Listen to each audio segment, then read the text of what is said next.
This is the emergency podcast system. This is not a test.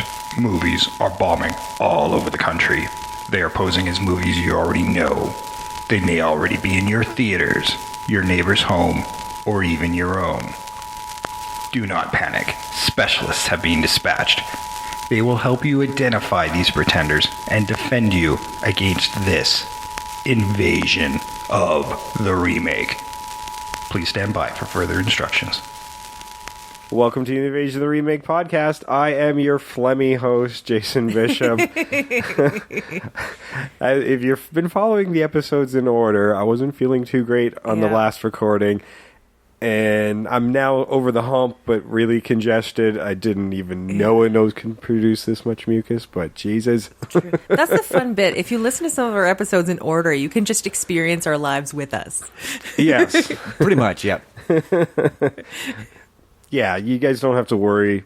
As far as I know, I'm not communicable through podcasts. No. But if anybody could do it, Jay could do it. Exactly. Oh, yeah, so... This is not a computer virus. Yeah, well, and then I was foolish enough to help somebody move the other day while I'm sick, so I may have just postponed my getting over this by another week. No, well, you postpone getting over it, but you improve that, that body, your muscle tone. So it's really just a trade-off. Sure. So if I sound like I'm out of breath or something today, it's because you I'm are breathing hard. Yeah, because I really can't breathe. So if you hear some extra breath today, that's me. I apologize in advance, but tough. It's the only way I can breathe without dying. Mm-hmm. So today we are talking about Insomnia, which ironically I had a little bit of at the beginning of this damn thing. Not so much insomnia as fever dreams, which do kind of come into play a little bit in at least the remake. Yeah, well, no, in the original quite a bit too. There's a little bit too, but sleep deprivation is just as bad as drinking heavily. It's terrible. It is terrible, I'll tell you that. Yes. Yeah. The original film, actually, sorry, Trish Coughlin, Sam Stepanenko. Hey, everybody. Yeah, we're Sam's here. back. Yeah. Yes, sorry I missed you guys last week. Are you? Are you sorry you missed Jabberwocky? You're really sorry. Actually, you know what? At first I was, then I wasn't, and now I am again. Just an emotional roller coaster. It has been, yeah. It's like, they did Jabberwocky. Bastards. Wait a minute. I don't like Jabberwocky. Wait a minute. It would have been great for a remake. So I'm like, well, I'm sorry I missed it. We did have a lot of fun with it. It was good. It was. So if you missed the episode, go back and listen to that one. Yeah. And our Mother's Day episode. It looks like a lot of you missed that one. It's Mother's Day. It's a horror movie. You guys love the horror movie podcast. Why didn't you listen to that one? Exactly. Probably because nobody's heard of either movie. True. Or maybe they're just afraid. They're like, but I love my mom. Yeah. That's true. Even if you only kind of like your mom, that podcast will make you like your mom better. Yeah, yeah. exactly. Right? So yeah. No matter how bad your mom was to you, it's always better than the one in that movie. Yeah. Oh, yeah. So today we're talking about a Norwegian movie called Insomnia, which was remade in the United States under the same name in 2002 by a young up-and-comer called Christopher Nolan. Uh-huh. One of his two movies he did that aren't on these lists of the best 200 movies you need to see. The rest of them are on there. So, but it's very highly rated. Yeah, absolutely. He even did do the final polish on the script, but I think it's the only movie he's actually doesn't get a script credit on, despite the fact being involved in it. Yeah. Well, I know if you script doctor, sometimes often you're not. Well, no, I mean you're off the books. Lots of guys go passes through scripts. That's why you get multiple names, and sometimes the guys who do the polish just don't get the credit for it. It's always the lead conception guy. So. Yeah, and he just may not have had the clout to get his...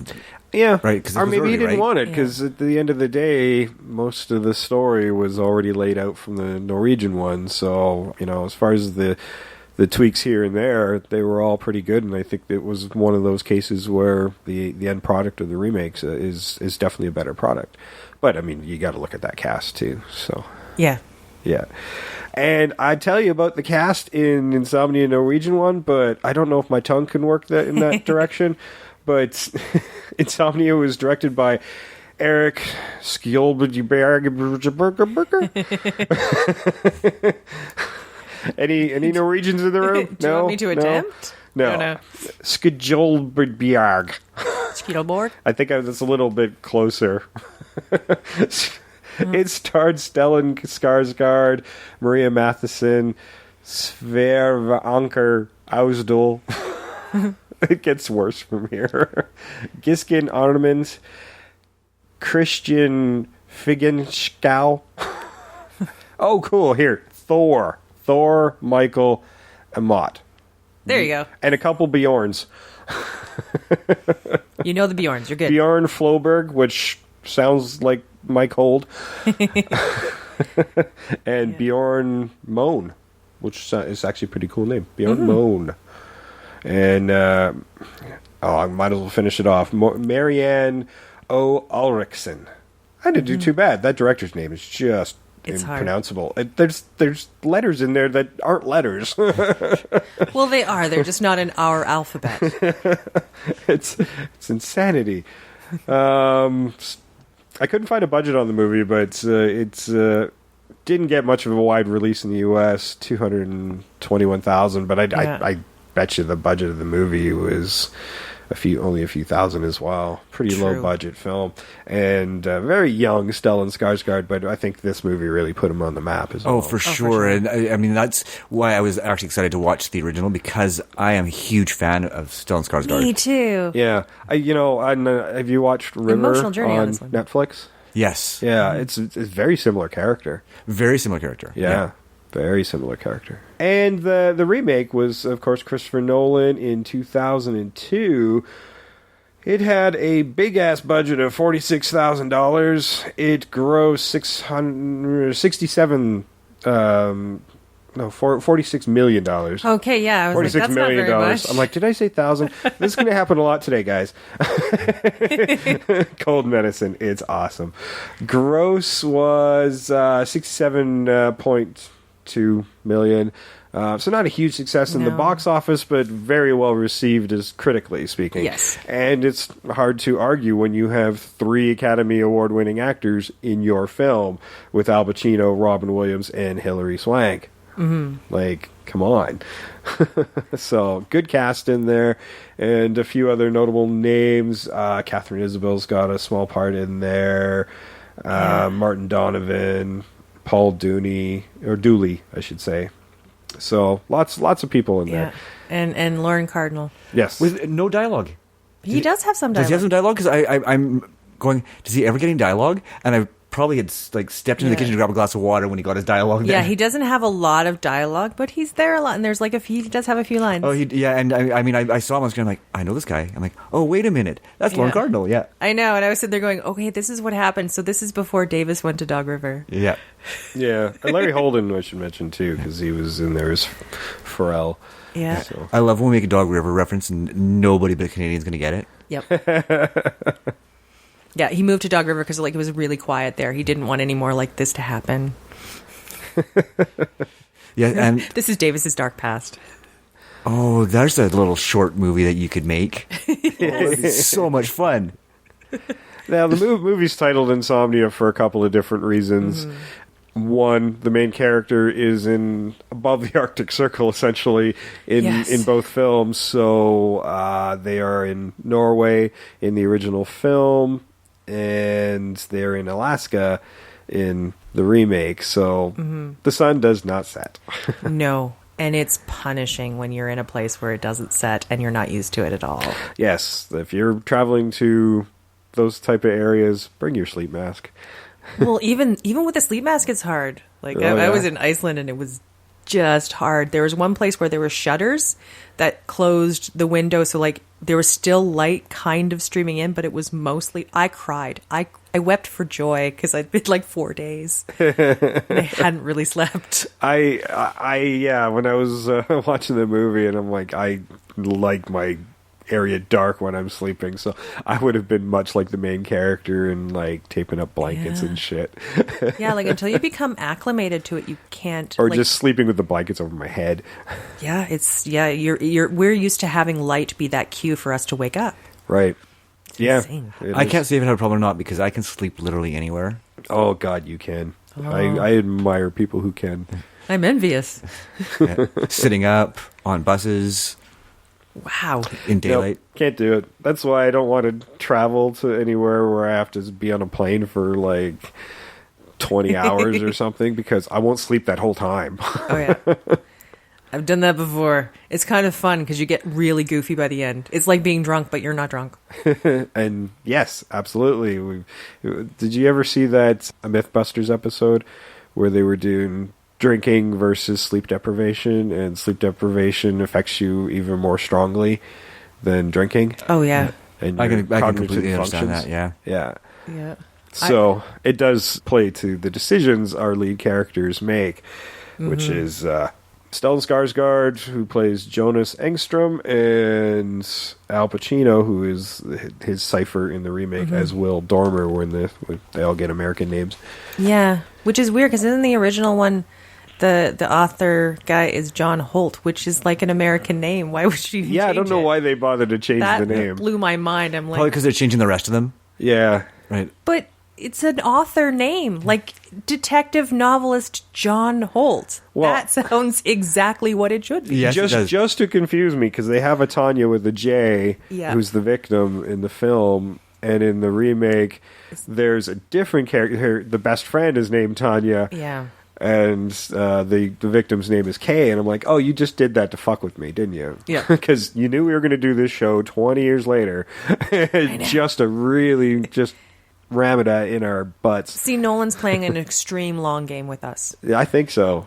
He's got some sort of fortune teller. He's going. not happy unless there's Here's a little bit of a small- head fuck, right? Yeah, he's Yeah. a small podcast we're just going to mess with. So don't blame us if we We are just jump around with That the he didn't actors' even names. know about in 2002. Yeah. We are all Yeah. just characters in Christopher Nolan's larger Inception movie.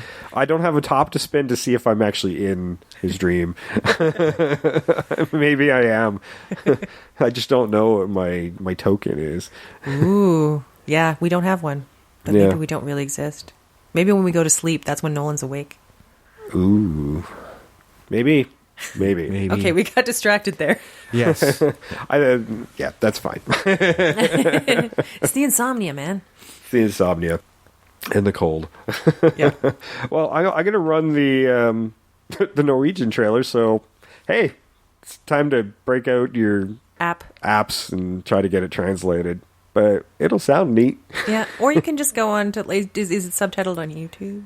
Yeah, I'm not going to read it. Yeah, I know. I know that, but I'm like, if they want to go to YouTube and read the subtitles, It is subtitled on good. YouTube, and I Okay. could do it, but I'm not. No, we don't do that here. No. So go help yourselves. But for our fans in Norway, and we do have a few, enjoy.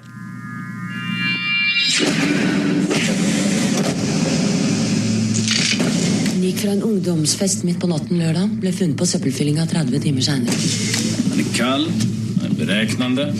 Man tror att han är intelligentare än polisen. Jag är glad för att det var du som blev tillkallt. Både masse blåmärken beståndigt. På armarna, på halsen, överallt. Tanja har ett förhållande med en äldre man. Äldre än jag.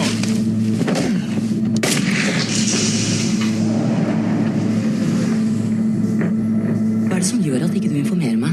Vi er nødt til å samarbeide her. Jag skjønner fan ikke svensk. Jag blir heller. Det er noen som lyver her.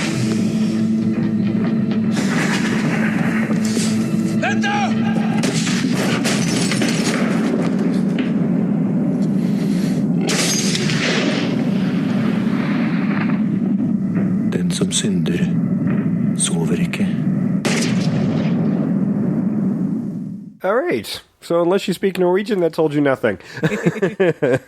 But it was fun, wasn't it? It's always fun. I don't know. I love. This is the thing about the foreign language movies. When we do those, I always watch it subtitles because it's just so more enjoyable. Yeah, I always it try really to is. find an English translated one, but I'm like, I'm going to play the other trailer later, and I'd get all frustrated. I'm like, we do have non-English speaking countries listening to the show, so Exactly. why not? Yeah, exactly. Let them have some trailers in their native language. Exactly. Yeah, and that's what the little 15-second button is for. So if you don't dig that, and you can get to the other side of the trailer, and we'll still talk about it. You'll get the gist. Exactly.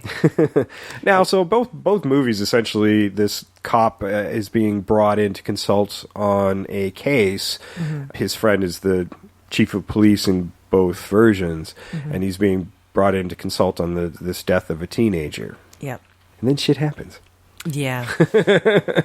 Yeah, she's beaten to death. That's kind of important. Yeah, and she's that's- beaten to death, and One of the first major differences in the film is right at the beginning. yeah. Yes. Right, because in the Norwegian film, and I found it actually very much more effective. Poor English, sorry, folks. Is they show her death right at the very beginning of the Norwegian film. Yeah. Yes. It sets it up really beautifully. Yeah, I was a little disappointed Nolan didn't do that, because that was something I thought worked really Yeah. strongly. It worked very strongly because in the remake they tell it sort of through flashbacks, and it's not as compelling. No. Right. Because you get emotionally invested in what happened to this girl right at the beginning of the movie. Well, and it's partly misleading, because you're invested in seeing something really horrible happen Yeah. to this girl, and then as you progress, you're realizing you're not quite seeing it the way it actually happened. You see it. Yes. It's an interpretation. You see it. It's sort of an interpretation. It is Yeah. a terrible thing. But the problem is, in both instances, is the person doing it kind of legitimately thinks they didn't really mean to. Well, at least in the original, It escalated to a point. You kind of did, dude. yeah. Well, I mean, in the original, it made it sound like it was more of a she kind of dug it, kinky sex thing. Yeah. But, They back away from But some of the that's on ickier his- aspects in the but that's his remake. perspective. That's- You're yes. hearing it from the person who and did it's it. true. At the end of the day, you don't know if he's telling the truth or not. And that's part of the theme of the movie. It's all about perspective. Perspective and truth. I mean, that's Yeah. the whole concept of this movie it really is about that quest for truth in more ways than one. And that's the whole thing. That's the great dichotomy in showing these two things that are happening through the course of the movie.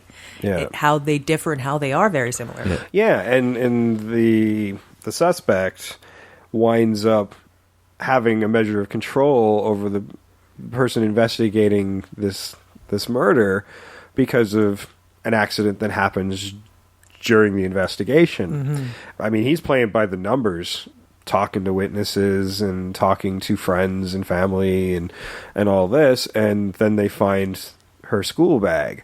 Yeah. And like, well, okay, put it out that we're looking for the bag, but we haven't found it. So they look at all the contents, fill it back up with nonsense, and then put it back where they found it, and in hopes to coax the perpetrator out. Which is genius. It's absolutely. It would have been a short movie if it worked, but Yeah. Yeah. Yeah. But I Well, mean, it did it's- work. Unfortunately, they didn't case out the cabin, No. this hut thing. Yeah.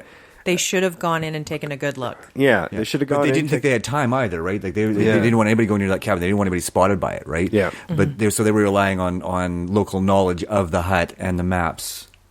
And Yeah. there was a critical True. piece of information missing from the maps and the details that were given to. Yeah, in the original, there are these mining tunnels all around the village. Well, it's mining in the remake too, I Yeah. think. Yeah, I think it is as well. Yeah. But it's fascinating, like just Yeah. how they're shot kind of differently, but like the whole fog aspect of it is just so haunting. It's great. Mm-hmm. It is really great. I'm going to like say it right now, right in front. I love I actually really, really enjoyed the Norwegian version of the movie. Me too. Not so much the American version. See, I was the other way. There were some things that made me really uncomfortable. There were actually things that bugged me as a filmmaker in the original. And then after letting it digest for a day, I realized they were done on purpose. Like, I'm seeing things like line crosses with the camera, and I'm like, oh, wait a minute. They're doing these things that would normally look wrong on film because the main character is losing the sleep and getting judgments being impaired, and these are things to unsettle the audience in that regard as well.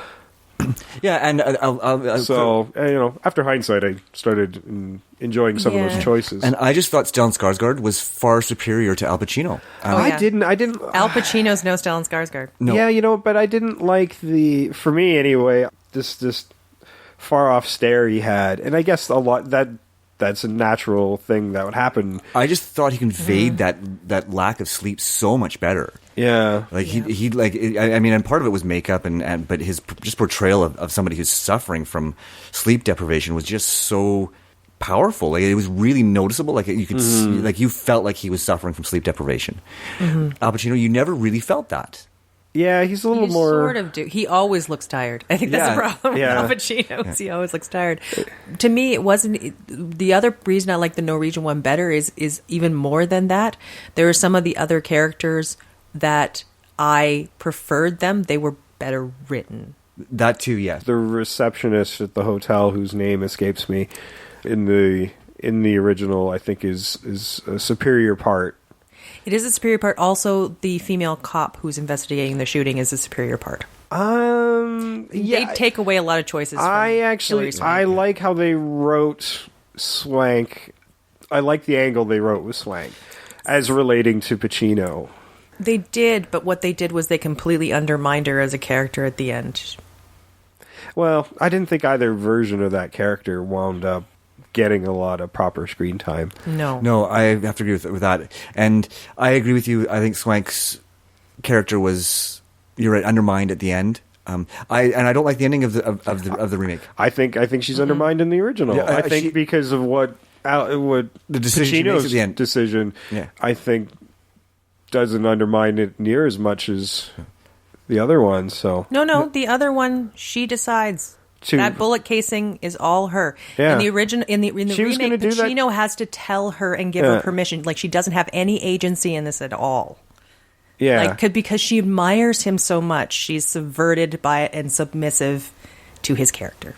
I didn't see it that way. I did. Yeah, well, I didn't see it that way at all. I see how you see it that way, but really, his final act was to redeem somebody who was about to throw away a mistake he's already made. A mistake it's already made. It's true. Right. But, I mean, I don't need him redeemed at the end. I don't. I don't think he's redeeming himself. No. Yeah, he is. That's for him. No, it is totally not. He's not going to survive that movie. And he knows it, and he sacrifices his reputation to make sure she doesn't make the wrong decision. Yeah. No, that's what he's doing. He knows he did something wrong. He's redeeming himself. It doesn't matter that his name goes down at the end. His name goes down at the end because he knows he made a mistake, and he should be held accountable for it. Yeah. So he is redeeming himself. Yeah, and he doesn't want her to go through the same things that he's already being investigated by A for planting evidence or whatever. And in her case, it would be suppressing evidence because she's been tasked to investigate the murder of his partner, who we were about to talk about. The death of his partner, The death of his partner. They make it a little more ambiguous in Nolan's, but it was definitely an accident, but there's motivation involved in that case. That added something I didn't mind. Yeah, so that I didn't necessarily mind. Yeah, in the original, he accidentally shoots his partner. It's really misty outside that cabin, and as people are getting separated, it was just by an accident that they spooked their suspect, who goes running. So they all kind of go off to look for this guy in the mist, and he sees a form with a gun pointed at him and shoots it, and it turns out to be his partner. It's a sad moment. You can't see it. It's a thick fog. Yeah.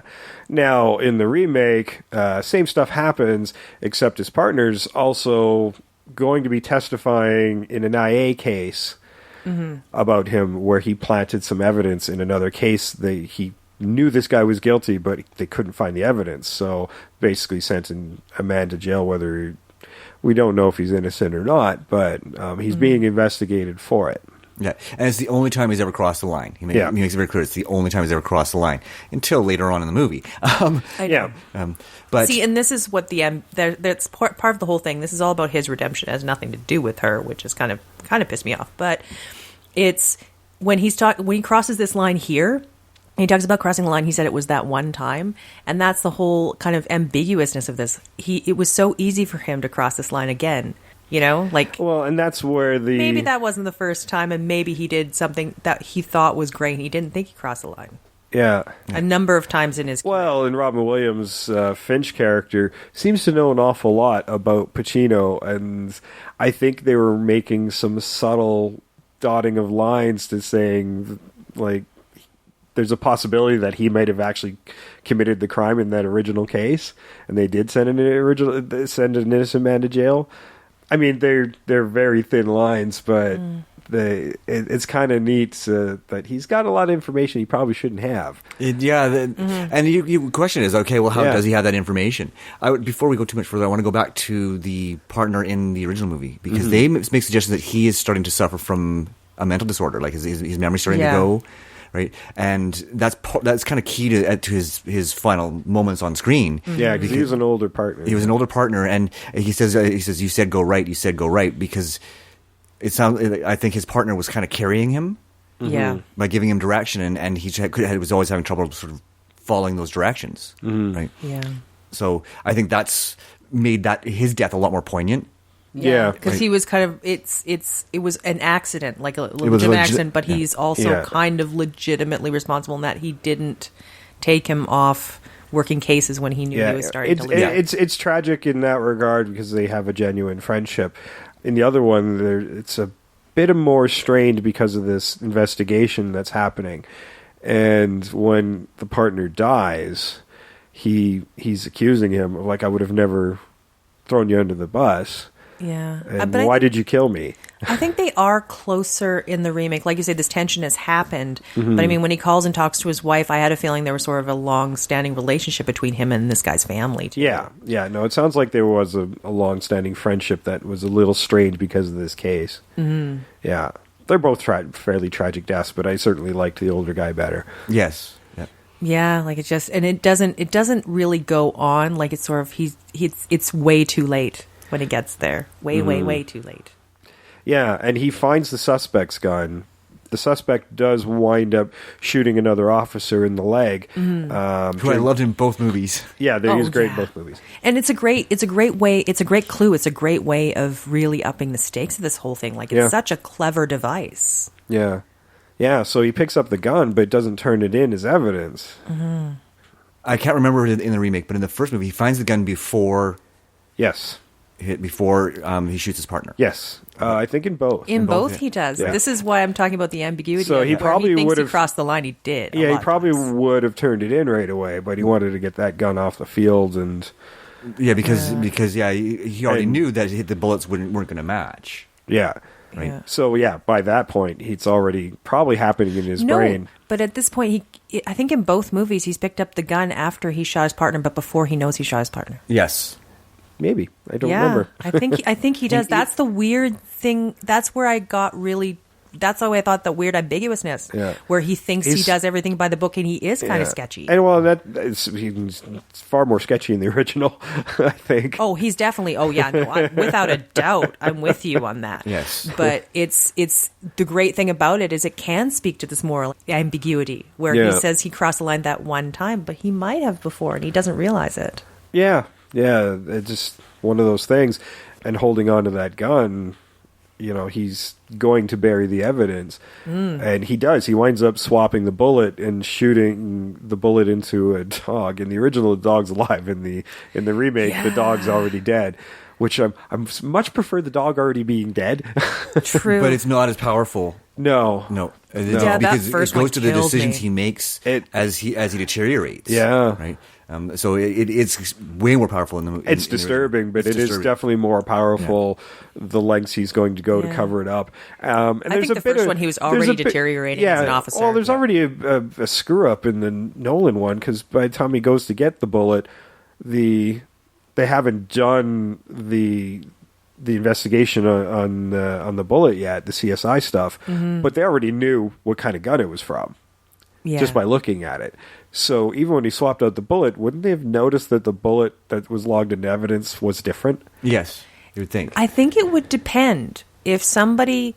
I mean, think about... Nobody says that in the original, so at least there's a logic thing that nobody's actually had a chance to look at it yet. Yeah, but it's weird. It's true. I think you could probably floss it over because somebody would be like, I could have swore this looked different, but it's in the bag and it's marked. Like, you can see how somebody might justify it in their head. Well, I like the swap. And he would have access to all of that. So yeah, the swap in the... where he actually breaks in and actually swaps out the bullets so nobody ever knows that he's handled them. Oh, for sure. Right? Whereas in the remake, he actually logs them out of evidence. Yeah. Right? So now there's the trail as well. Yeah. Right? So he could have swapped them out, and there's that connection there. So I questioned that decision in the remake. It's like, why would you do it that way? Mm-hmm. Yeah. But I think that's the whole thing. Like he's a cleaner kind of, like I say, he's done some morally ambiguous stuff, but in the remake he is actually a cleaner cop. You know what I mean? Like he's got less stink on him than I think the original guy. And the funny thing is he's. I actually saw it the other way around. I think that saw that the insomnia was what was kind of making him to make these really poor decisions. I thought so too. Right? Like I think that he was a good cop. Right? Like when he's grabbing that girl in the car. Ugh. It's gross, but it's basically what Pacino was doing by driving erratically. He was trying to freak her out. He was trying to unsettle her, yeah. Her, so he could get what he wanted out of the friends when they went to the dump site where they found the body, to really get her unsettled. And he's already at least 2 days without sleep at this point. Yeah. And I mean, in the original, I would have thought that if he hadn't tried to straight up rape the receptionist at the hotel. I know, what the hell? This is the original guy, like Stellan. I'm like, I went through an emotional journey because I love Stellan Skarsgård. I'm like, oh, dude. I mean, I could say maybe it was just up to some really bad choices after 6 days of no sleep, but yeah, that's why I say he's got more stink on him in the original. And see, that's one of the things that one of the few things I didn't like about the original is that whole scene, because she was clearly attracted to him, and it went in a really strange direction for me. Yeah. Right? That just is like, what are you trying to tell us with this particular scene? Yeah, and it didn't really tell me anything. Right? It just made him more reprehensible, and I still wanted to like him at the end of the movie, and maybe that's why I didn't like the scene. Even though he's made these bad decisions, I was hoping that he'd sort of find his path again, and he kind of does. Well, I think that's why I like Pacino dying in the remake, is because you can't escape these crimes. I do like that decision, and I feel like he gets away with a lot of bad decisions. And he does. He just flies back to Sweden. I'm wondering if it's supposed to be a juxtaposition on the two crimes, whereas in the guy beats her to death because she laughs at him, but in this one, Stellan Skarsgård, she gets away, but like he's not that different of a killer, really. I wonder if that's what they were trying to allude to. Yeah, their interaction went differently, but he's not any less guilty of doing something really terrible, like trying to do something. That terrible. one bad decision in their life. Mm-hmm. I believe Robin Williams a lot less in his version of the character. He's so manipulative. I believe him in that character because he's just a narcissist. Oh, it's not that I don't buy Robin Williams. I just don't buy his story as he tells it, that it was an accident. I have a feeling this is not the first time he had these thoughts. Oh, true. And they even say that in the original as well. Yeah. Like, he's a writer of crime fiction, and you are constantly thinking about these things. Yeah, and at some point they're going to want to test those theories and stuff. So yeah, I mean they do suggest that. I don't know. I found. I think probably, and sometimes when you're watching movies with subtitles, that's always a challenge, is catching the nuance of the language. Yeah. That's the one failing, is sometimes you don't catch that creepiness and narcissism that Robin Williams brought to the screen, which he does so well. Oh, yeah. He does, yeah. I love him. I'm glad they upped it a bit with the phone calls and stuff and the longer conversations when neither one of them can sleep. Yeah, and I like that he'd been to his house and he knows where it is. Whereas I think I didn't catch in the original that he knew exactly the house he was going to. Yeah, in the original, when he goes to the guy's house, the writer, they find a book of his that's signed to the victim. So that's how they wind up on his trail. And so he breaks into the guy's house. I think he just knocks once and then breaks in. Yeah. I'm like, well, all right. So much for police procedure. And starts looking around, and then he later gets a phone call saying, "Don't come back to my house." Mm-hmm. Whereas Robin Williams is full up phoning him up, oh, there's some fresh towels out. You can stay at my place if you want.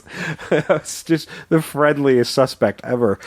Yeah, well, that's the thing. He said, we're partners now. Yeah. This guy believes... Because he witnesses the killing of his partner. Like, again, it's this narcissism. We're on the same level. Yeah. We're partners. Quid pro We're quo. the same person. Yeah, No, you're not. And in Nolan's version, he definitely manipulates Pacino's character far more effectively. Yeah, I think so. I do have to say that is definitely an improvement. And again, it's because when you have I think Robin Williams comes off far more nefarious. yes, Oh, yeah. and I mean they gave Robin Williams a lot more screen time. Yeah. Well, it's Robin Williams. Exactly. He They're gonna still do that. doesn't show up to almost 40 minutes in the film. That's true. True. Yeah, but when he's once he's in there, Oh, he's yeah, in there. he's in right? there. Right. Yeah. Whereas with the original film, I mean, he's a creature in the shadows for most of the movie. Mm-hmm. Yeah. Right.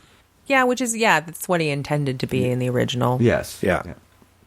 But, I mean, when you get that caliber of star, they don't come cheap either, so you want to give them time. Yeah. Make them work for their damn millions. Yeah, exactly.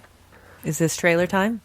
Should we? Yeah, let's... Yeah. Since everybody's probably like, God damn it, I don't know what's going on. We've hit a natural break. Kind of like a Christopher Nolan film. Yeah, exactly. So, all right, let's play the American ones now. Sorry for the Norwegians. The good times are over.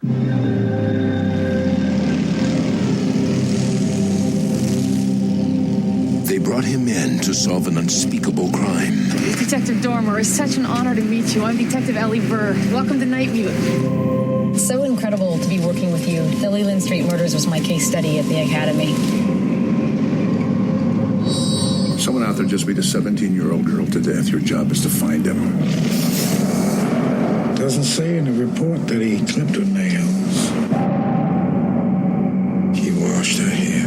No mutilation. Not this time. He tortures him, makes him do things, and keeps him there for 3 days. This guy, he crossed the line, and he didn't even blink. Police! What Detective Dormer doesn't know is that murder is only part of the plan. Dormer here. Killing changes you. It's like awareness. Who am I speaking to?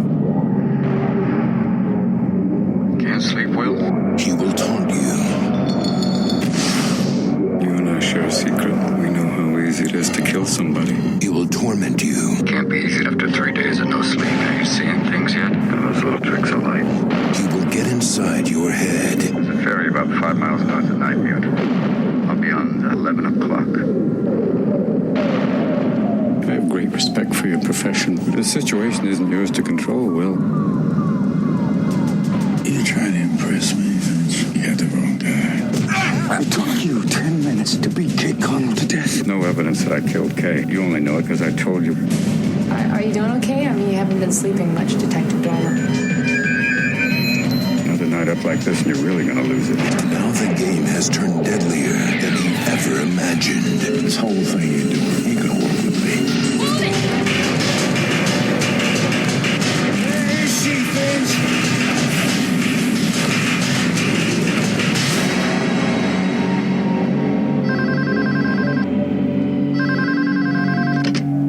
Don't worry, Will. You can sleep when you're dead. All right, we are back. Now, we can talk about some of the differences. These movies do, for the most part, have a similar path.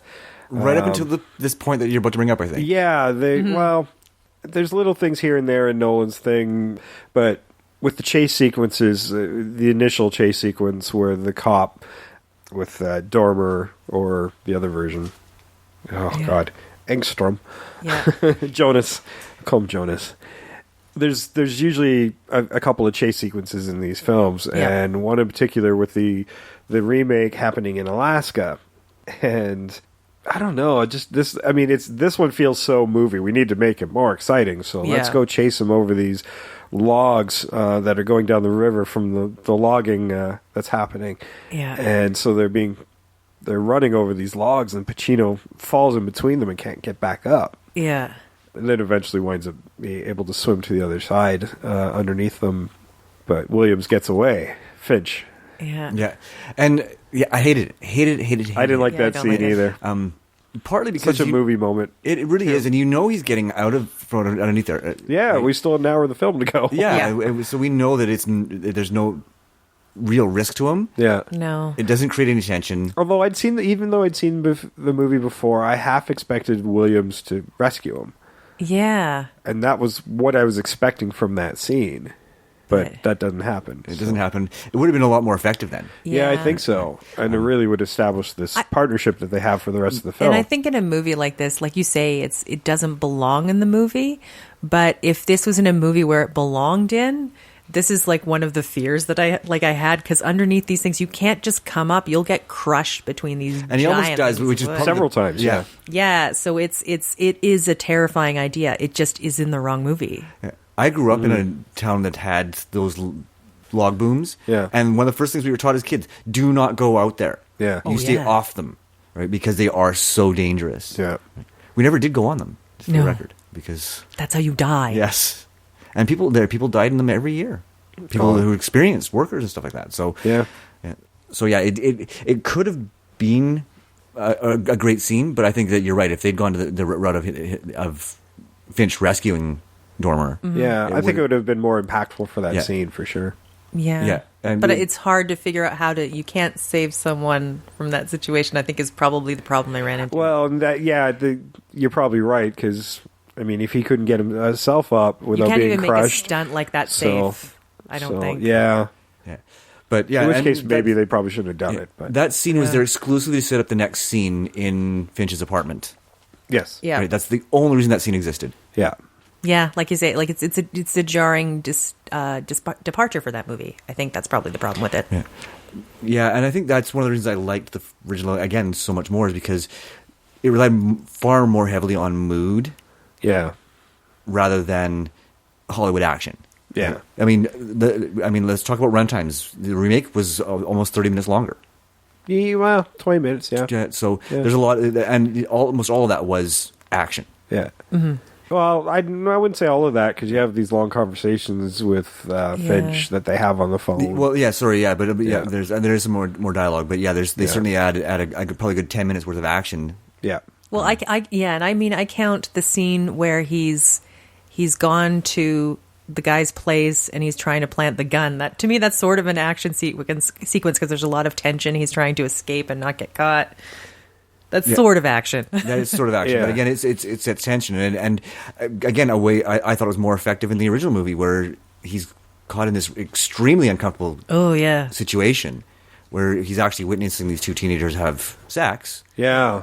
Right, far more uncomfortable even for the viewer. Oh, yeah, yeah. he's in a lot more uncomfortable moments than... Yeah, I don't think I ever felt uncomfortable in the remake. No, and I think that's why the original was a little more effective. Yeah. I think part of the point was to feel uncomfortable a lot of the time. Yes, and it did a great job of that, and I just think that particular scene was a really great way. One difference that this is really good, sort of showing those differences. Like, I think that's a difference between Scandinavian and American is in the Scandinavian one, you're watching a protagonist, meaning the person that you just watch. In the American one, you are watching a quote-unquote hero. Yeah.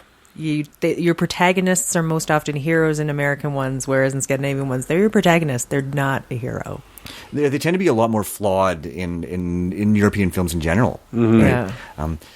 Yeah. Yeah, I mean, he definitely has some icky qualities to him.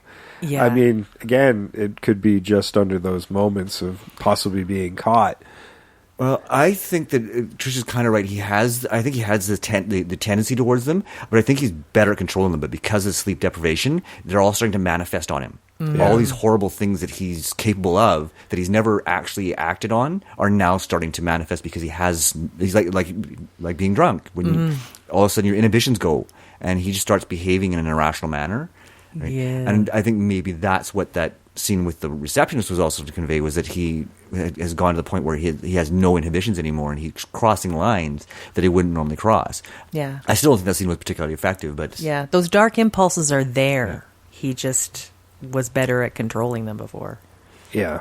Yeah, and I think that's what the whole European or Norwegian version was about, was his loss of control over his darker impulses. Yeah. The dangers of insomnia, guys. Yes, for God's sakes, get some sleep. Yes. You need it. Bad things will happen. Yes, as evidenced by both movies, but... Yeah. Yeah. Let's talk about the beautiful backdrops of these movies. Oh, my God. Yeah. Norway, gorgeous. You've been to Norway. I had planned to go to Norway. I haven't been to Norway yet. I actually did. I was trying to get like you can get a working holiday visa for Norway from Canada, FYI, guys. So maybe give it a go. But yeah, no, it's it's beautiful, and it's like there's an austerity to it. But I will say, for me, what was familiar is the hotel he stays in, which doesn't look like our normal hotels, like it's sort of very white and blank kind of glass and not really. It actually looks like a cheap hotel. Yeah. And that's sort of similar to some of the places I stayed when I was in Iceland, where it's like it's hardwood, it's not carpet, it's just sort of white. It does tend to be very bright, even though it's like 2 a.m. Right. With the Alaskan hotel, it's really high end. I think that hotel room with more square footage than my place. Yeah, it did seem for a fishing and logging community, it seemed like quite the hotel. Yeah, that seemed like a destination spot. It's like a Twin Peaks hotel. Yes. Yeah. That's what it reminded me of. But at least they kept it very dark for a place that never got dark. Yes. And I love the juxtaposition of sort of this old kind of crumbling town against the backdrop of the beautiful scenery. Yeah. Yes. Right? Because this town is crumbling. It's not modern in any way or any shape. No, it's an old fishing village. Yeah. And I mean, it seems a lot bigger than it should in some ways, especially when in the high school scenes. Yeah. Those classes are really big for these small towns. Yeah. Right? I mean, I've been in small towns. I know there were a graduating class is 8 people. See, I was making the assumption that they were doing the same thing they did in our schools, where you had combined classes. Like you're looking at about 2 or 3 grades. Yeah. So you're familiar together. with it, but and there may have been some of that, but it was a pretty big school it was a big school. But I'm wondering if that wasn't like when we're talking about the crumbling town, it did have a boom, and that school was made during a boom time. And that I love the idea. Like the kids, I totally understood. Is you have these kids, you're in a small town. You're like, oh my god, is this my goddamn life? They just want to get out. That's why they're so pissed off all the time. And that's why they're partying all the time. And the cops kind of turn a blind eye to it too, because if they're in a controlled environment, they're not wrecking the rest of the town. Yeah. Right. And they're a lot less likely to die of alcohol overdoses and all that fun stuff that comes with teen partying. Yeah. Oh, fun times you guys had in those small towns, apparently. Oh no, I didn't actually do a lot of the teen partying stuff, but I grew up in small towns until I was older, right? But I went to high school in a decent sized city, fortunately. Oh, I did not. Hey, as much as you guys thought the log chase was a bit silly, it was no less silly than trying to chase a bus on foot. Yeah, that part really, that bothered me. That was dumb. But I just realized, I'm like, oh, what's the other scene in the other movie? I'm like, nope, they both suck. Yeah. I thought it was pretty funny, but it was funny when he got the guy with his wrecked rental car to drive him after the bus. This guy who's like, I'm on a police chase, woohoo! Yeah, I love that moment of humor, like right in the middle of this really dark film. Yeah, right. Like, and it worked so well that it didn't really pop you out of the mood. No, right, and because it's a very real reaction that somebody would have. Yeah, right. Like I thoroughly enjoyed that particular bit. There's that brief moment of humor. Yeah, yeah. But that it's silly to try and do it on foot, but but the moment right before it, I really loved, where he's late and he's just sitting on the stoop and all these people are looking at him weird, like, what the fuck is up with that guy? Like, he's in a suit. He doesn't look like a homeless person, but he's so messed up. They can tell he's like just... Yeah, he looks haggard and exhausted. He just looks terrible. And again, that's one thing that I still assert that the original did better, was that showing the physical effects of the insomnia. Because I don't know if anybody out there's ever had insomnia, but even after 24 hours, your eyes get red, your skin starts to get pale, you get huge bags under your eyes. Like, you can't hide that. And it's hard to focus. Yeah. It's hard to focus. Your coordination goes off quite a bit too. Yeah, I don't get it very often, but man, the effects of it are drastic. Yeah, and he's 4 or 5 days in now. Yeah. Oh, I can only imagine. I've gone, 24 hours or longer, but probably 36. 52. Oof. Yeah. About 36, it's the weird, like, you know that friend who cries after too many wines? That's 36 hours awake. Everything is hard to deal with. At 52? 52, you just want to die. You really just want to die. You kind of shamble and... Yeah, so I can't even imagine, 3-4 days in. You are very dissociated. You are completely dissociated from reality at that point. Yeah. Yeah, and it's conveyed so well in the original movie. I find that Pacino's character just functions too well. There's only one other thing that I did notice, and this is what I would say is the major difference. Like Stellan Skarsgård, he's more of a towering man, and him coming down and like running after it, he's more towering. He's younger. He seems more agile. What brought me out of the movie a couple of times is the Al Pacino stunt double. Right. Running very agilely through all these rocks and over grass, and I'm like, I just didn't see the character doing that. That was one of my big problems, but yeah, because both these cops are well respected, and Dormer is like a legend. Oh yeah, right? That plays into the film quite significantly because Swank's character is like obsessed with him. She's done her thesis on cases he's done. She's followed every single case he's done. Like she's like a fangirl. Mm-hmm. Yeah, in a very fangirl way. Well, and then having to investigate the murder of the partner, it's one of those never meet your heroes. Yes, and I like that aspect. I really did like that aspect. Yeah, there's also like a tiny aspect that I really got to love the more I went through the film. Like the one guy who has a whole bunch of attitude about Dormer even being there in the first place, like where he's putting his hat cap on his foot and he's like, oh, he's here to help us. It's funny, this guy has Ellie's back, like Hilary Swank's back. Like at one point he's like, I think Pacino says something like, she's got a good eye. He's like, yeah, she does. And he walks away. He's like, yeah, fucker, I know she's good. Don't tell me that. Yeah, and he actually turns out to be quite a good cop. He is a good cop. Yeah, he actually is quite a good cop. Like, I like the fact that these cops, for the most part, are not hicks. Mm-hmm. Yeah, they seem to be pretty good at their job. Yeah, it's almost like you don't really need these detectives in there. Yeah, they probably would have figured it out on their own eventually. Yeah, but I think the reason that they're there is because the captain is their buddy, and getting them out here to help takes them away from all this crap that's happening in the back in LA. Yes, and certainly in the remake, that's exactly they actually out and out say that. Yeah, right. Yeah. That they're sending them off to stall that Oh yeah, there's even that one phone call from IA saying he's basically running from the case. Yeah. Which after watching that original one, I thought it was going to be the guy in that phone call, and I'm like, that doesn't sound anything like Robin Williams. I am very confused right now. Yeah, I think it was the only phone call that wasn't. Yes, yeah, and in the original, that's just par for the course for these Norwegian detectives. These smaller communities don't have detectives, so they fly them out to do these investigations. Yeah.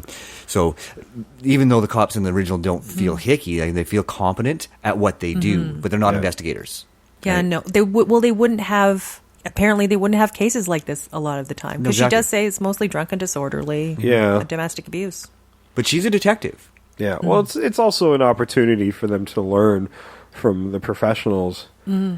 Yeah, it makes a lot less sense that you'd be flying in a detective from LA into Alaska, but but like the Norwegian one, it makes sense that they were flying those guys in. Yeah. But what's funny is the one guy who's doing the coroner who's there, he just happens to be there on vacation because he has family there. Yes. Yeah. I thought that was kind of cool. And I thought it was funny that the guy who played the coroner in the original looked an awful lot like an actor who played one of the cops in the remake. Yes. The short, bald, bearded guy is like, I'm like, is that the same actor? I actually thought that for just a moment. Yeah. Now we have to look that up. We'll post it in the notes for you, I guess. But the Christopher Nolan thing. It's all the same universe, guys. Yeah, could be. Yeah. Same maybe. Crime, different cops. Same Insomnia. Well, if that's the case, they should have just fucking called Batman. No, Batman only cares about Gotham. Everybody else can fend for themselves. This isn't the crime that city needs. They don't need Batman. Batman wouldn't know what to do in a rural environment. There's nowhere for him to No lurk on. rooms. Yeah, I know. No, Batman would be like in his Batman cave. lurched mysteriously on a bear. Yes. It would just be some sad Batman being like, oh. Standing in one of those aisles next to the dead dog, looking sad. Him and his tumbler. He's kind of, Finally, I can take this off-road. and he does, and he wrecks, and he's like, oh, so it's not like this kind of off-road. Now I want to see if I can use this over the logs. The local mechanics there, he's like, I have never worked on anything like this. I mean, I've got some tractor parts. Will that work? Like, Yeah, you can't just fix a flat on that thing, I'm thinking. no, like the guys who work at the mines. There's somebody who is, well, Johnson has a cat over there. We have some parts from that. I don't know. We can weld. We can weld like a mother. Yeah, exactly. Yeah, like that's the thing. The mechanics aren't incompetent. They just don't have this stuff. Yeah, exactly. They just have to start machining stuff. Hey, that's how Batman does. He renovates the economy of that entire town, and then they just make Batmobile parts. And now we're remaking the movie again. Damn it, we do this. Okay, sorry. Well, it's true. We're always looking at ways to make movies better. We find our flaws, and sometimes we just go off on tangents because they're fun. Oh yeah. That would be funny. Just little tiny Al Pacino Batman. We need these segues. These movies are almost identical. Oh, that's true. Well, again, right up until the logjam, then they change quite substantially.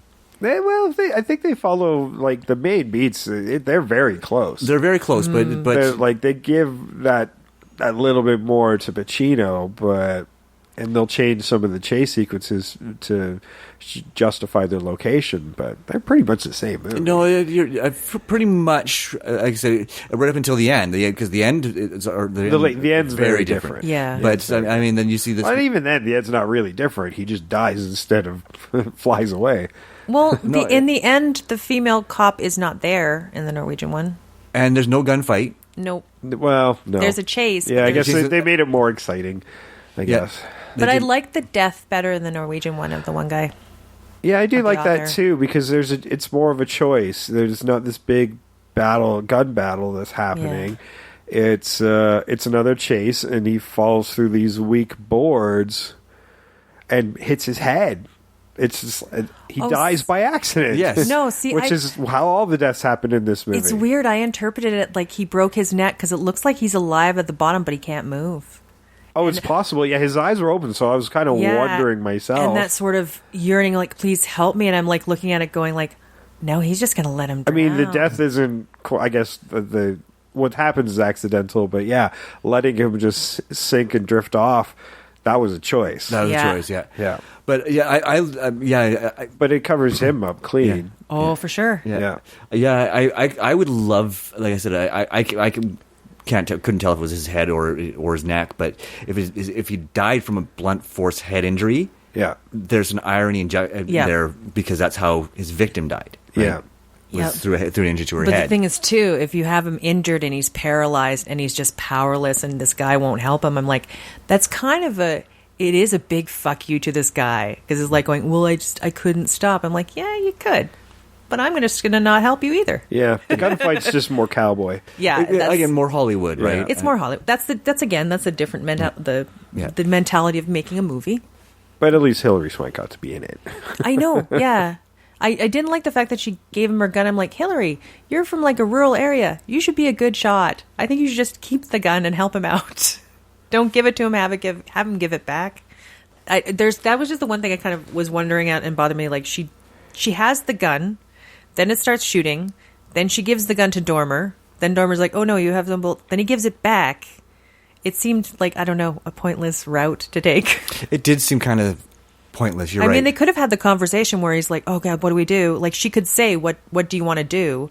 And he's like, you cover me while I do this. Easy. But then he wouldn't have had that great line, you got 7 shots, make them count. Yes, he could have.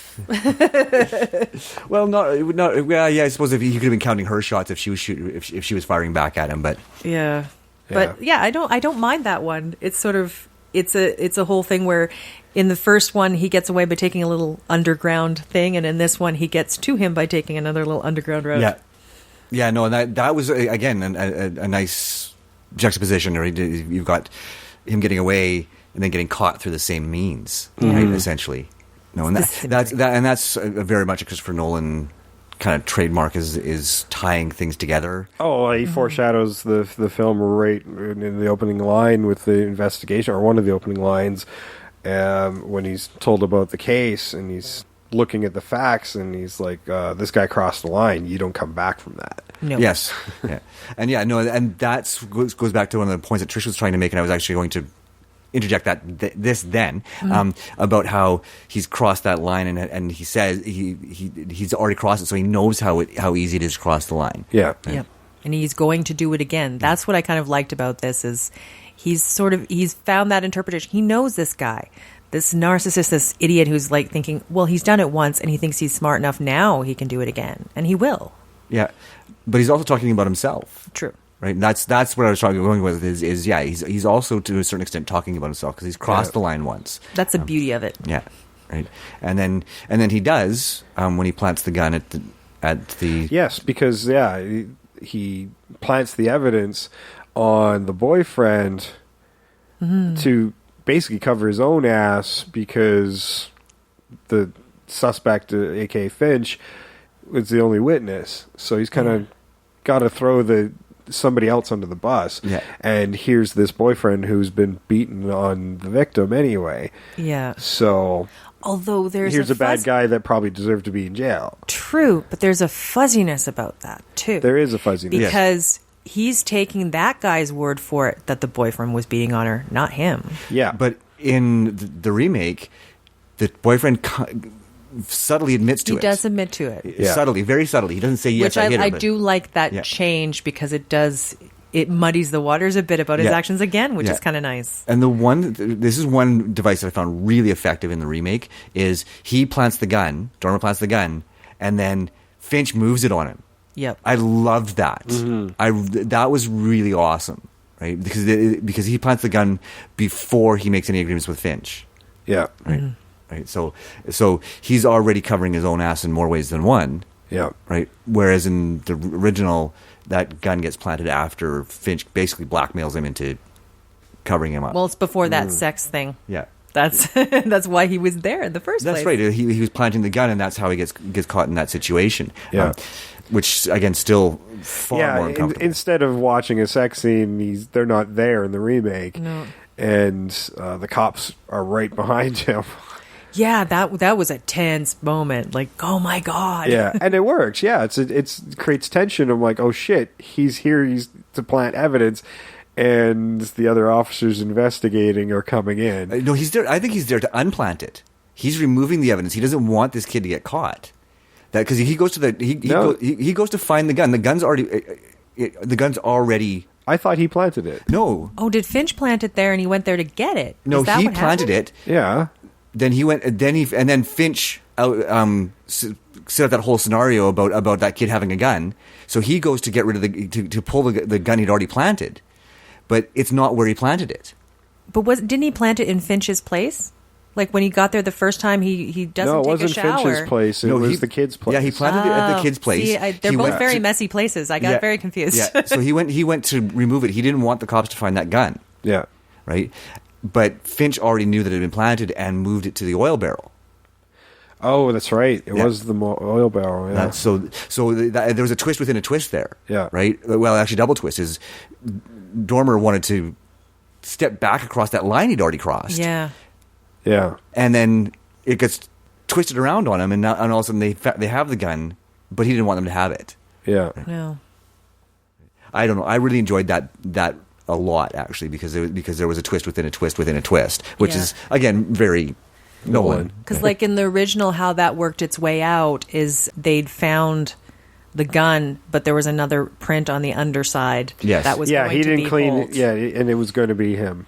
Yeah, it was going to be Jonas's. Really? I thought it was going to be Holt's. No. That's why he let him die, because I thought that was going to clear him completely. No, pretty sure that would have been Jonas's print. Oh, okay. because that's the only way he held the gun. Yeah. And then because when he shot the dog, he had it wrapped in a true in a handkerchief, right? See, I got confused again. But yeah, that's the whole thing. There's a lot to pay attention in this movie. Well, and then it's ambiguous, and so you could have read it either way. That's the beauty of that thing, is because they never reveal whose print it was.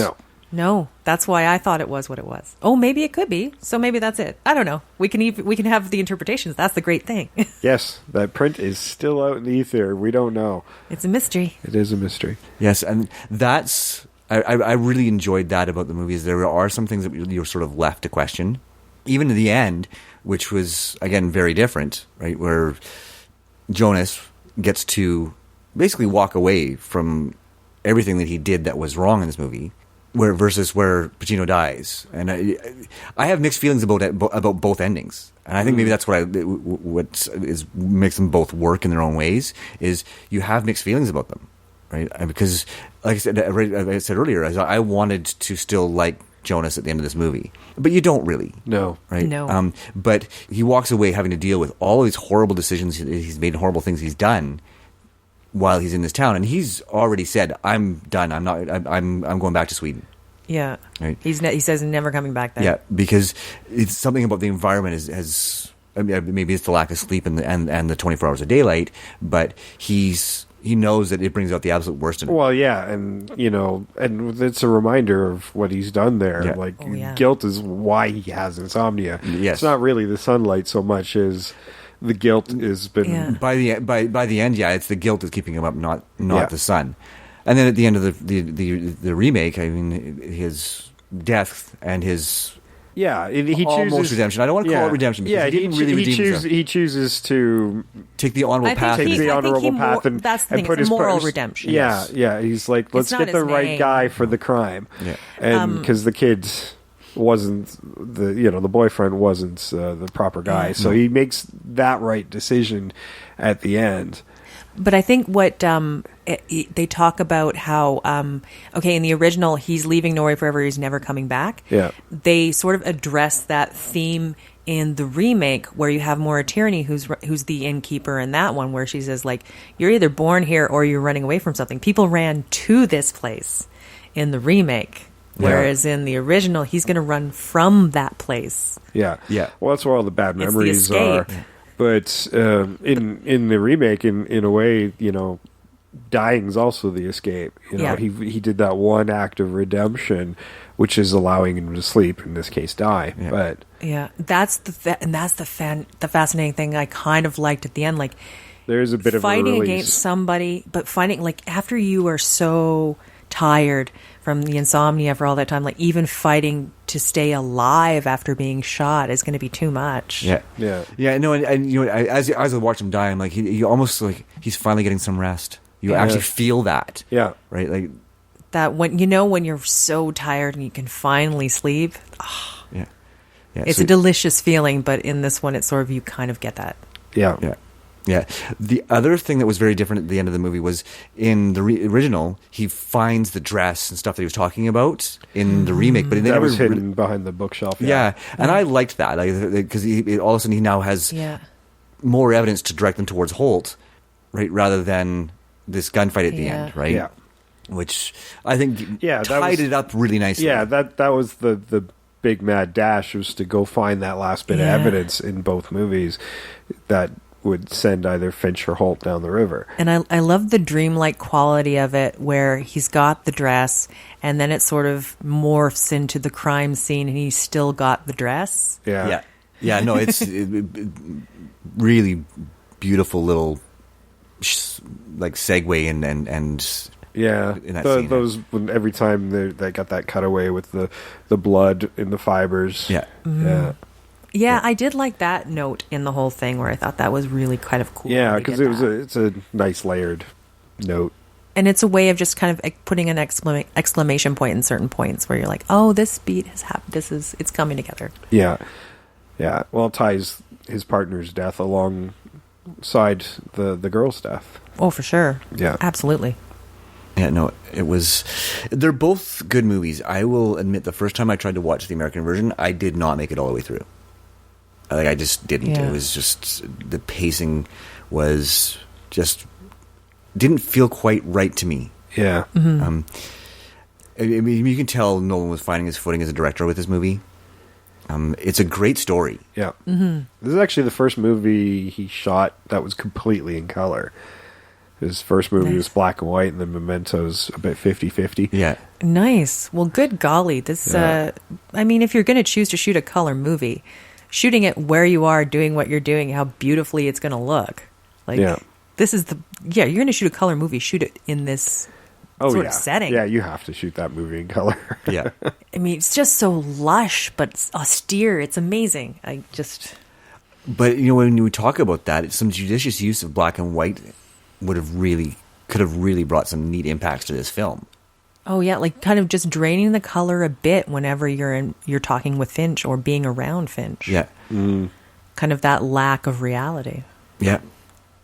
Yeah, no, it could have made it a really interesting visually, but I don't think it would have added anything to the story. No.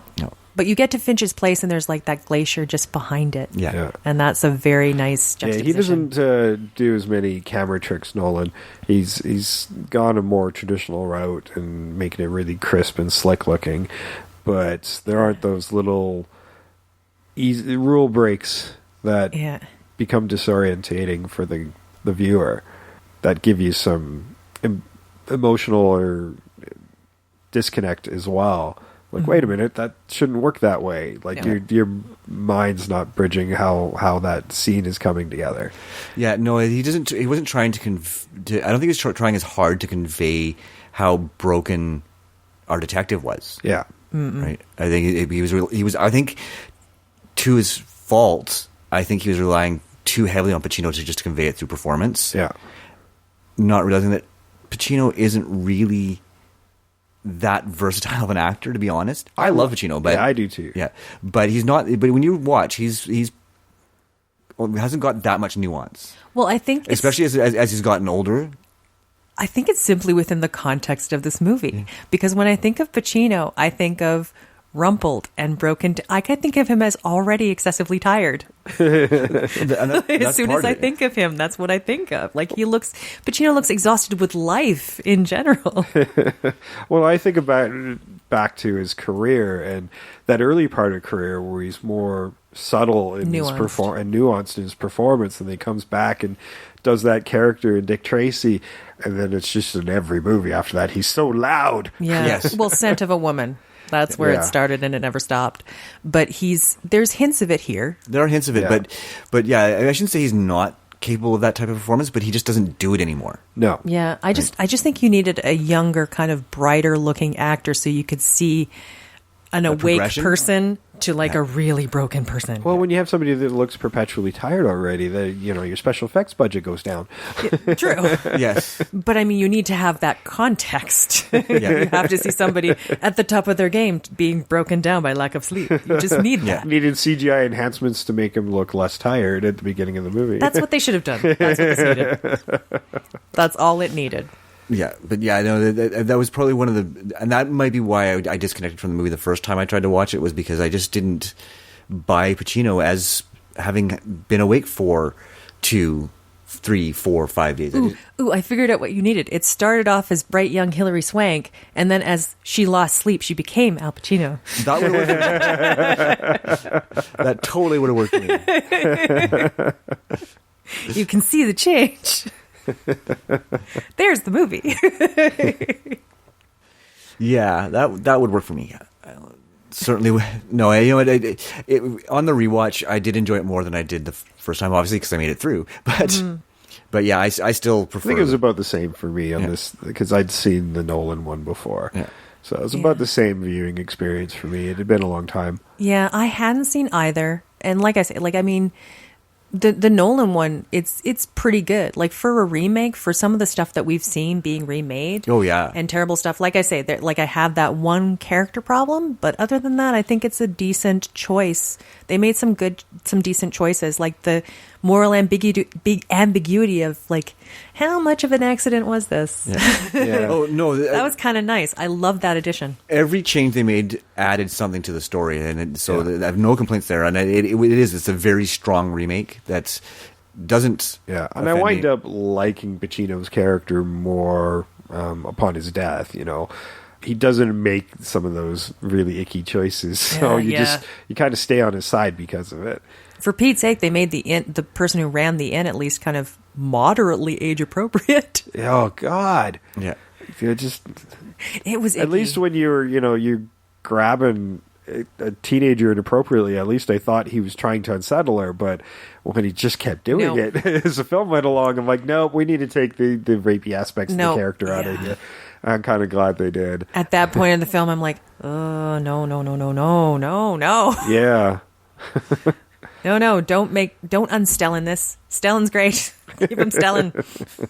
That's why I think I only wanted to like the character at the end of the movie simply because it was Stellan Skarsgård, and that's it. Well, I wonder if our audience has any good insomnia stories. Yeah. What did you guys do while you were wide awake and couldn't sleep? And to try to make yourself tired, counting sheep or whatever you would do.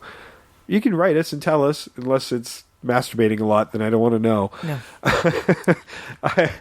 Please write us at Invasion Remake on Twitter, Invasion the Remake on our Facebook page, of course, and invasiontheremake@gmail.com. You can also leave comments, corrections, things we missed on a show, because we certainly can't talk about every aspect of a movie in one episode, but if there's things you want us to hit up, we can certainly take another look at those and talk about it in a future episode.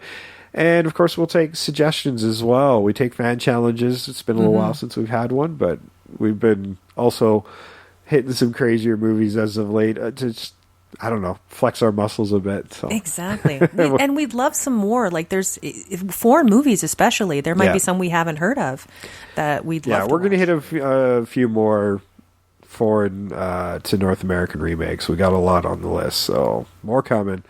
But a lot of them are horror movies, so we're trying to spread them out. True. Or if there's a North American to foreign remake. And that would be a nice one to try. Yeah, we're certainly up for that as well, so if we can track it down. Okay. If you give us a challenge, that's actually the one caveat. If we need to be able to get it. Yeah. If we can't get it, we're gonna have a problem doing it. Yeah, there's one we keep bumping because we really, really want to do it, but we can't find the original French version. So I know. Maybe we should tell people what it is. Maybe they have it. And it's all right. We'll try a little harder. Yeah, we'll figure it out. Yeah. If nothing else, then we'll put it out there in the ether. Maybe it'll manifest itself. Yes. We'll imagine it. We'll make it happen. And another way you can support the show is by going to iTunes. If you're listening to iTunes already, leave us a 5-star rating and a short review. It certainly helps other people find the show. So it goes a long way. Your voices are definitely heard. So please leave us those reviews and ratings. And you can also tell people that aren't listening how much you enjoy the show and where to find it if they're not on iTunes or using their podcast app. You can find us on all sorts of other podcast apps. Of course, the Libsyn host site, that's our big one. Google Play Music, if you've got a Google device, Android devices. We are on Stitcher, Player FM, TuneIn Radio, Blueberry. I said iTunes. Oh, okay. And a bazillion others, guys. We're also on YouTube, so go check us out there as well. The only thing I add is a picture. Mm-hmm. That's it. One picture for an hour and a half. Still our lovely voices. Still our lovely voices. So if you want to do it that way, we're there as well. Not every episode is there, though. So if you want the full libraries, we're available on all those other platforms. Mm-hmm. Uncensored. Yeah, absolutely uncensored, guys. Because YouTube's really picky. Really picky. Yeah, you want the real stuff with us. It's not going to be on YouTube. You want the real dirt. It's all those other platforms. That's right. And all the other platforms are portable. Don't use up your data. Yeah. Right? Just download it to your device, and you can listen to us while you're walking, in the car, wherever you want. Even while playing Pokemon Go. Yeah. Getting hit by a car. Exactly. Or if you're traveling to a faraway place to solve a murder, you can take us with you. Yes. On that plane trip. I hear you're going to Ireland to do just that. Yes, I am. Well, I don't know, not solve a crime, but Solve the mystery of why I'm here. I don't know. Oh, well, you're going to haunted castles and things, so you're just investigating deaths that happened long before. True. That's what I'll be doing. That's right. That's cool. Should I give you some recording devices, see if we can get some... For sure. Some EVPs? We will do that. And then we can play it on the podcast and be like, is this real? Is this not real? Ha ha ha. Is this an EVP from this place? That would be cool. So for sure. I'm sad I'm not going to be investigating. I know. Well, I'll think of you while I'm doing it. Okay, cool. It'll be like you're there. But don't worry, she's still here for a little while. We're going to compile some episodes before she goes, and maybe we can get her to Skype in. So. Yeah, and maybe while I'm Skyping in, then we might just pick up some stuff. We might have a surprise guest while we podcast. Oh, yes, an Irish ghost who wants to be on the show. There we go. That'd be all right. An Irish ghost is like, why don't you make the movie of my death? Do you really want to relive that? Silly ghost. Maybe that's how they get closure. Haha. Oh, be helping them cross over? You betcha. I don't know. Maybe we'll do a ghost story during that one. Maybe. There's lots of ghost stories. Well, not that ghost. I guess we've done a ghost story. Yeah. Jeez, I got to be careful about the words I say now because they're actual movies. Yes. Not all ghosts are the same, Jay. No, they're very different in Japan. They're individuals. All right. Well, I think that was Insomnia. I'm really high on cold medicine. So it's like being sleep deprived. Yeah, so I'm going to go catch a nap. I've been Jason. I've been Sam. I've been Trish. And we're so tired. We're out of here. Bye-bye. Sleep tight.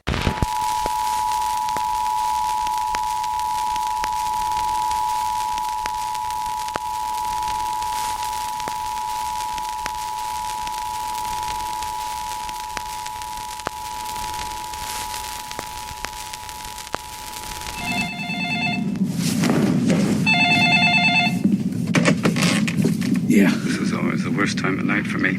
Too late for yesterday, too early for tomorrow. What do you want? I'm sorry about the tape recorder. I had to make sure you'd follow through. I know this is hard for you. I'll follow through. I've been thinking it over. I should tell him about Randy. I think that's a bad idea, Walter. But he's the patsy, Will. And besides, he deserves it. You should have heard the shit Kay told me about him, how he abused her. Yeah, but these are cops, Walter. They're not children. You don't just throw something like that in their lap. Leave Randy to me. I'll push him toward Randy when the time is right. You understand? Yeah, but we don't have the gun, Will. How are we going to convince him he's guilty if we don't have that? Huh? I mean, unless I tell him. Did you keep the dress? The dress? Kay's dress, yeah. Her nail clippings. What'd you do with those things? That's great. Dress. We could use that. That's even better than the gun. We just have to think of a Place where we could have taken the body. Where'd you take her? I mean, she died in the cabin, right? Yeah. So where'd you take her to clean her up? You don't want to think about that, Will. This is tough enough for you already. Well, it was an accident, right? Yeah. I didn't mean to kill her, Will. You know that, don't you? I know. And what happened? Yeah. She called and said that she and Randy had a fight. And she wanted to come over and talk. And I said, meet me at our place. It's the cabin at the beach. And yeah. She comes over. She's distraught and a little drunk. And she starts telling me about how Randy and Tanya are carrying on. I really wanted to comfort her, hold her.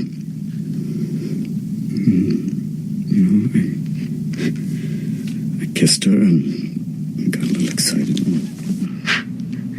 She started laughing at me. She wouldn't stop laughing. You ever had somebody laugh at you when you're like that? Well, I mean, when you're really vulnerable. Laughing their ass off at you. Someone you thought respected you. You ever have that happen, Will? I just wanted to stop her laughing, that's all. And then, I hit her. A couple of times, just to stop her, let her know, give a little respect. And Randy did all the time. I think she even liked it when he did it. She never blamed him. She never wanted to leave him. But now I do it. She starts screaming. She wouldn't stop. She's terrified. She's screaming her head off. I put my hand over her mouth. And then I'm really scared. I'm like, I'm scared shitless. More scared than I've ever been before. And, I'm more scared than her. And then everything was clear. There's no turning back. And after that, I was calm. Real calm.